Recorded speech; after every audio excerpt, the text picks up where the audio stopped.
According to the National Center for Drug Abuse, over 165 million Americans ages 12 and up are currently abusing drugs or alcohol. Of those 165 million Americans, there is a mom, dad, sister, brother, wife, husband, son, daughter, or grandparent praying and pleading that they would stop.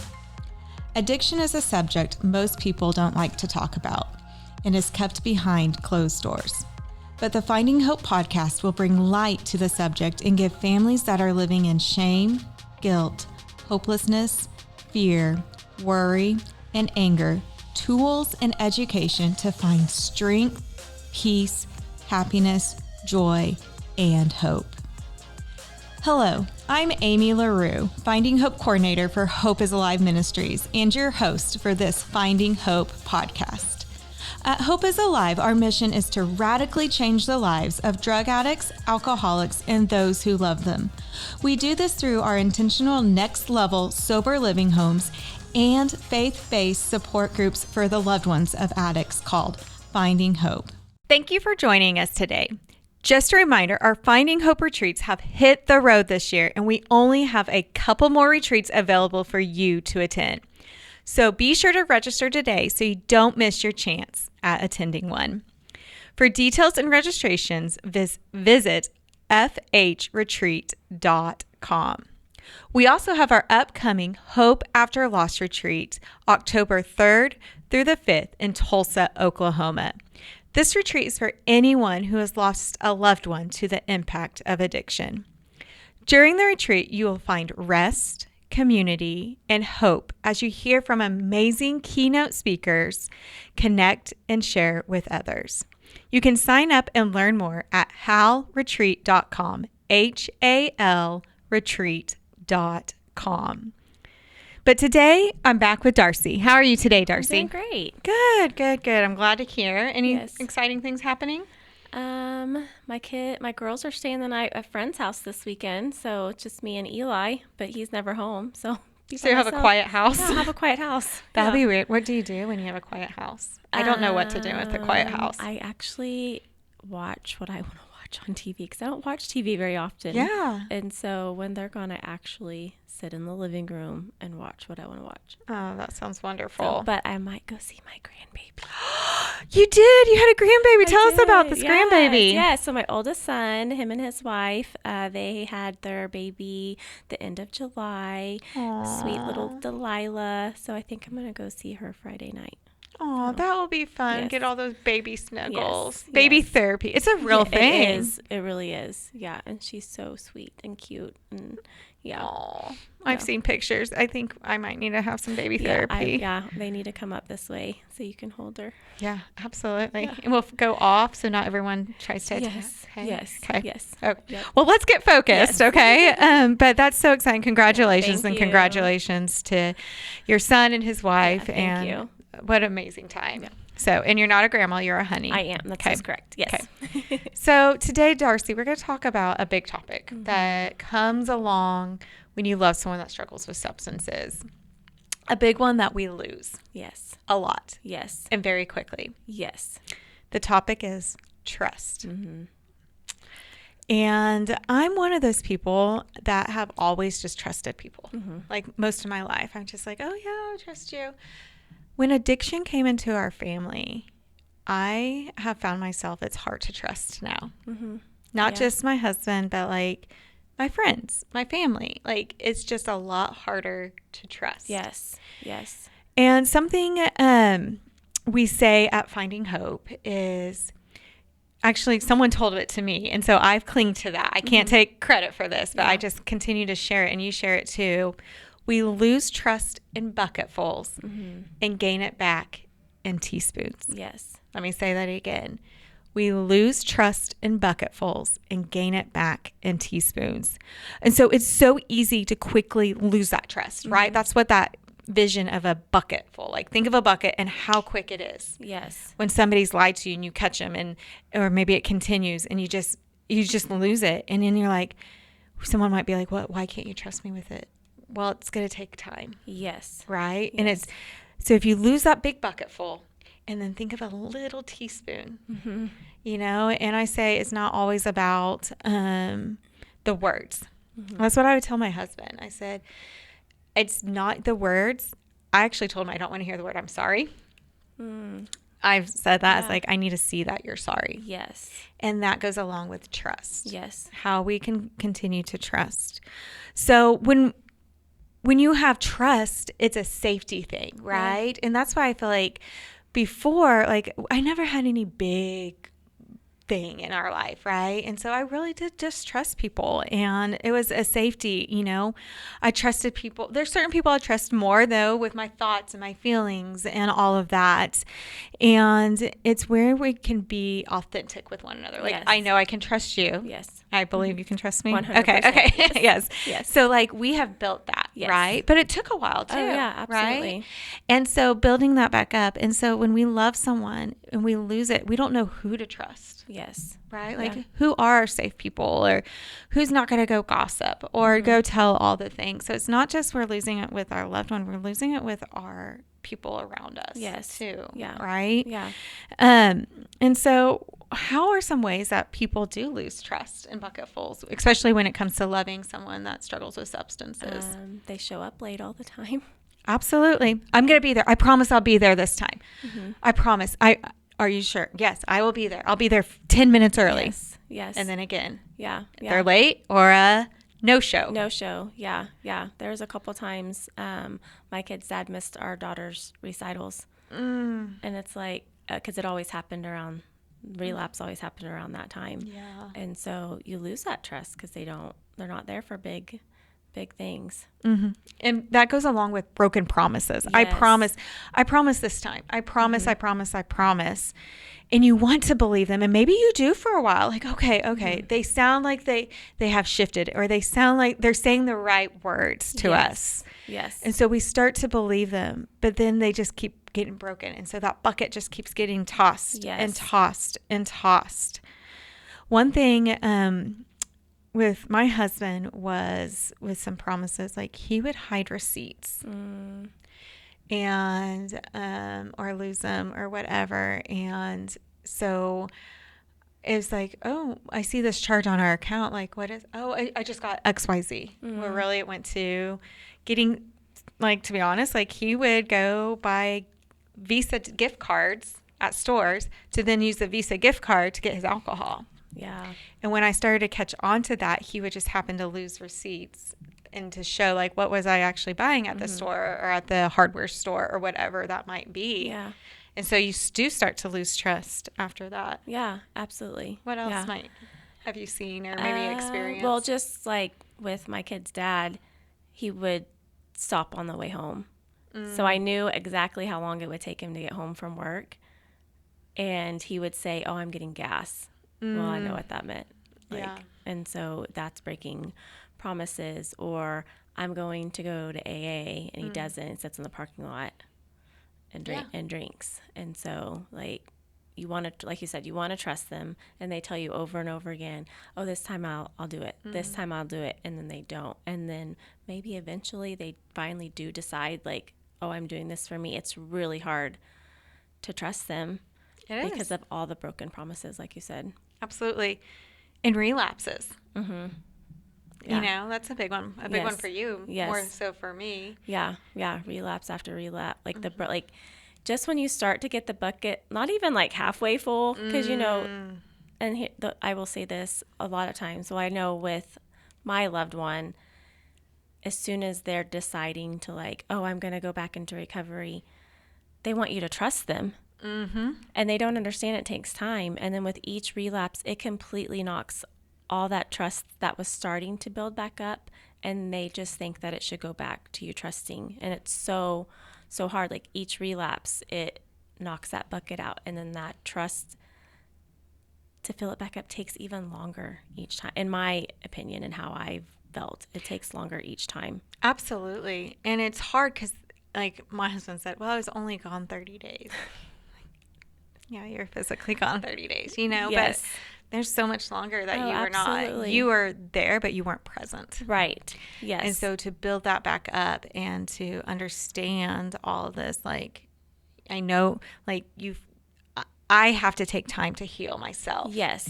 And sometimes they'll tell you, well, why can't you just trust me? I'm sober now. Well, and I want you guys to hear us. Like, it's okay not to trust them. Yes. Even when they're sober. Like, takes time.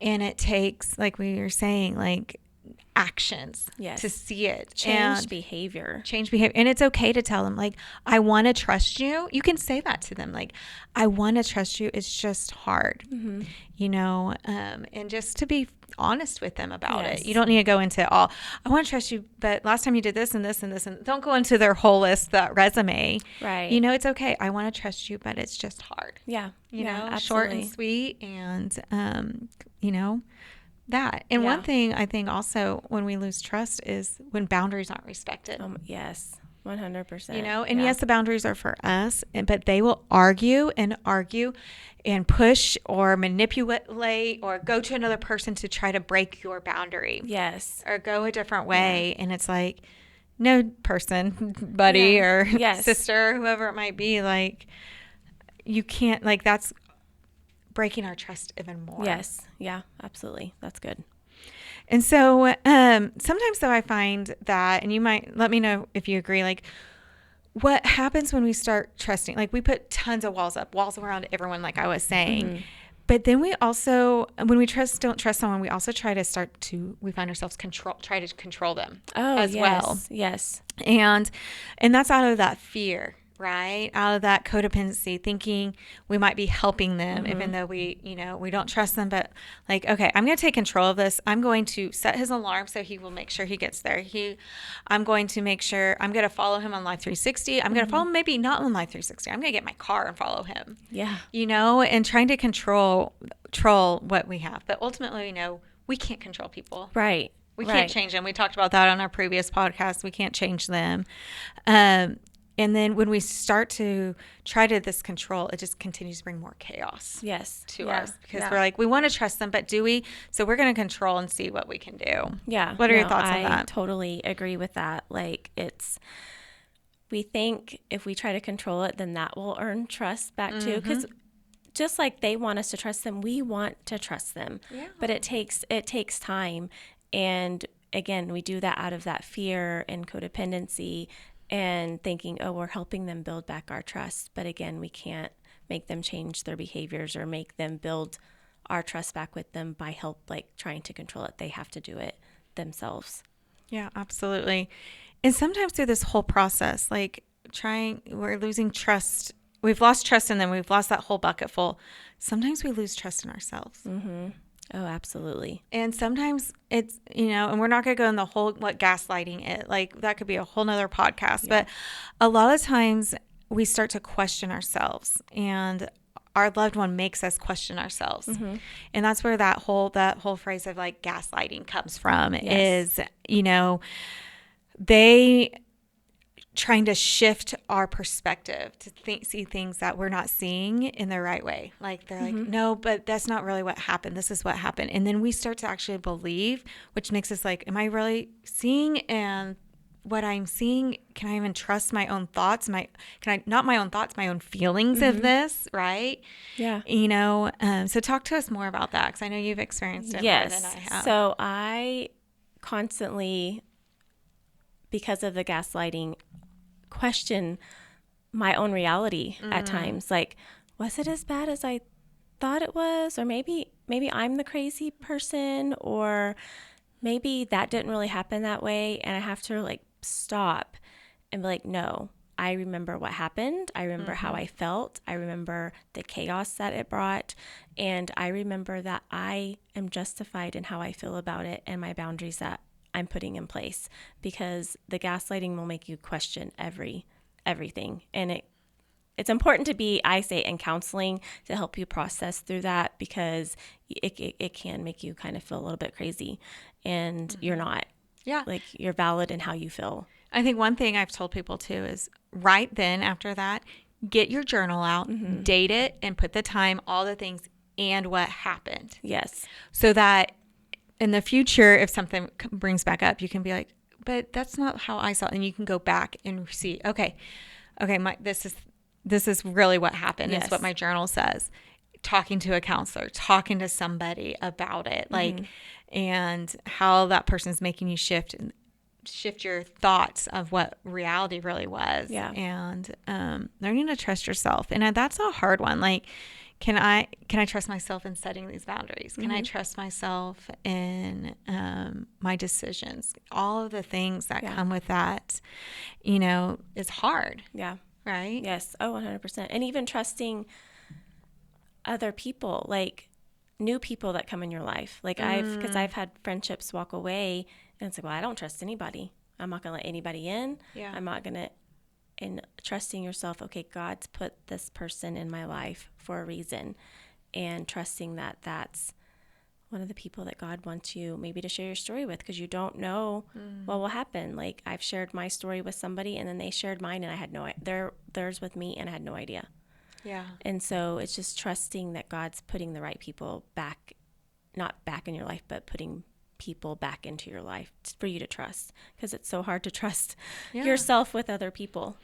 Absolutely. And that's where, we can talk about like putting our trust in God and remembering to surrender to Him. You talked about on the last one, surrendering to Him daily. Yeah. Maybe it's not just daily, maybe it's hourly, right?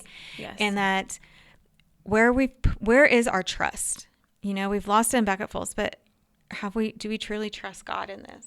That's good. And that's hard, because when you do, you lose the trust in that person. You lose the trust in yourself. So have you lost the trust in God?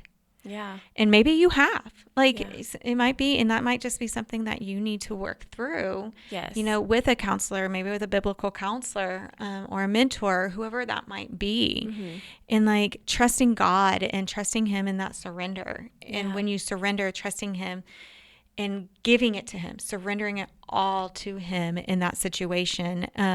Because when we do that, it can bring peace in this chaos, right? And it shows God's will for this. Yeah. Not your will, not your loved one's will, that's your loved one's telling you, but like the trust in God and that will for Him. What else can that do? Yeah, I just think that it's so important. Like you said, I will say I did lose trust that God was telling me the right things to do or leading me down the right path. But I put people in my life, put a counselor in my life that was like, you're hearing Him the way that you're supposed to, because we question everything. And no, He is telling me, He is giving me the peace, and not focusing on what anybody else is saying outside of the people that God's put in your life for you to listen to and like build that relationship with, because that peace that comes from Him, like you said, in the midst of the chaos is undescribable. Like, you can't, like, having peace, but also walking through one of the biggest storms in my life. Yeah. I never thought I would have that much peace, but it's because I am building that trust back in God and allowing Him to guide me through it. And it's not easy, but it's peace. Like, there's peace that I just can't explain. Yeah, that's good. That's good. And that's in your daily surrender to Him. Yeah. And so, like, you might be thinking, like, I want to trust my loved one, but how do I build that back up? And I love this quote that Lisa Turkhurst has said, and it says that trust is built with time plus believable behavior. And so we talked about that a little bit. So it's that time is not going to be the day they get out of rehab. It's not going to be there. Maybe it might not even be 6 months sober. It's going to be that time, and giving yourself patience and grace and time, and letting your loved one know if maybe they are sober. It's like, why can't you trust me? It's continue to have that conversation. Like, I just need some time. But then we talked about like that believable behavior. Yes. Yeah. And I like that part that she says, believable. Yes. Because there are behaviors that you're like, is that real or not? But like over time, you will see those believable behaviors. What does that quote mean to you, Darcie? My favorite part is time. She doesn't put a time limit on it. Like you said, not the 30 days they're in treatment or the 6 months they're in sober living to a year, or time. Like, trust God to give you that, like, how much time do you need to build that? And then the believable behavior. Because like you said, they can talk their way into anything, but it's that behavior that is really important as well. Absolutely. And trust is also like, you can't just shut them down either. It's Right. that communication, both sides, Yes. especially when they're sober. If they're not sober, that's a boundary I would personally have myself. I can't tell you guys what to do as boundaries, but like Yes. my boundary would be like, I'm not having this conversation if they're under the influence. Yes. I might not have it until they are 30 days sober or whatever it might be. Yeah. But that's your own boundary but making sure you are having that open conversation with them about it, and it's, my husband even said, like, I knew like that myself and my in-laws were talking. And so he actually had lost kind of trust in that as someone that struggles with substances. And so from that, when he said that to me, I had to change my, my thought and my process of, okay, like, my husband could do that. Like, I lost that trust, so now I go directly to him. If someone even asked me a question about my husband, I'm like, you can go ask him about it. Good. Yeah, I love that he said that. Yeah. Yeah. Yeah, it was at rehab. It was in a safe place, but it's like, okay, like, he had lost trust. Yeah, yeah. We don't think that they do, but yeah, that's really important. And so just having those deep conversations, that communication between us, like, still to this day, he's 5 years sober today. I will still say, you can go talk to him about it. Yeah, that's good. That's great. Because my perspective might even be different than how that. So,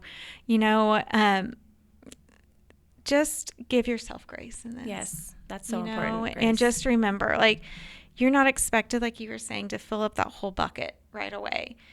And you might lose it again. You might be halfway full and it might lose again. And just to know, you might feel that way and it's valid. Yeah. What you're feeling is valid, right? Yeah. And that this trust, it's so easy to lose so quickly, and it's hard, but to find the people you can trust and come to Finding Hope, get plugged into one of our Zoom meetings, find the people that you know you can trust. And we call them hope givers. Maybe you need a hope giver, that you can trust and that you can share openly and honestly and vulnerably, and that they can be real and raw with you too. Yes. And then also find that counselor. And I know that we've talked about this, Darcie. It's not always easy to find that counselor that you can trust too, but find that person, that therapist that you can trust and be open and honest about.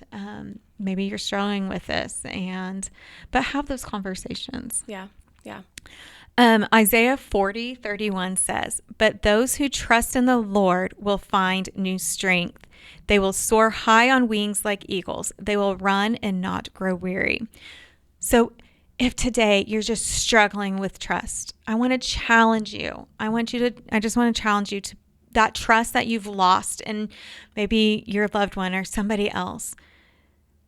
Put the trust in the Lord. Because what Isaiah is saying right here, Isaiah 40, at the beginning it says, "But those who trust in the Lord will find new strength." So maybe you are tired and weary right now. Put that trust in God. God, maybe you just need to pray, "Lord, I'm trusting you with this." And that's all. Short, simple prayers are powerful too. Yes. Think we have to have big. Right. "Lord, I'm putting my trust in you. I need you to help me right now." So that you will find new strength from him and not from human flesh. Right. I love that. Any other thoughts or comments? That's just so good. Like another verse that I just love, like, our trust and strength truly come from the Lord. Yeah. So absolutely. There's so many that we can cling to in that and putting that in.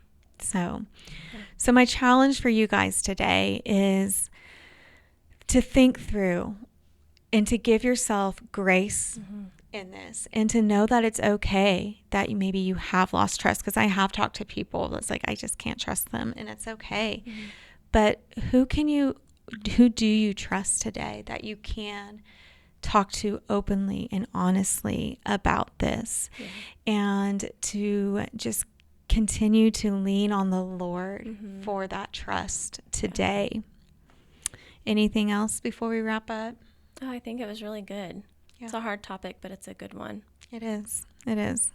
So thank you guys so much for joining us this week. And don't forget to register for one of our upcoming retreats. And you can learn more about Finding Hope at FindingHope.Today.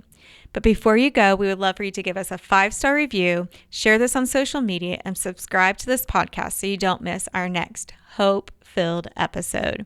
Thanks again for joining me, Amy LaRue, and Miss Darcie Stephens on this episode of Finding Hope. And remember, you are not alone. It's not your fault. There is hope.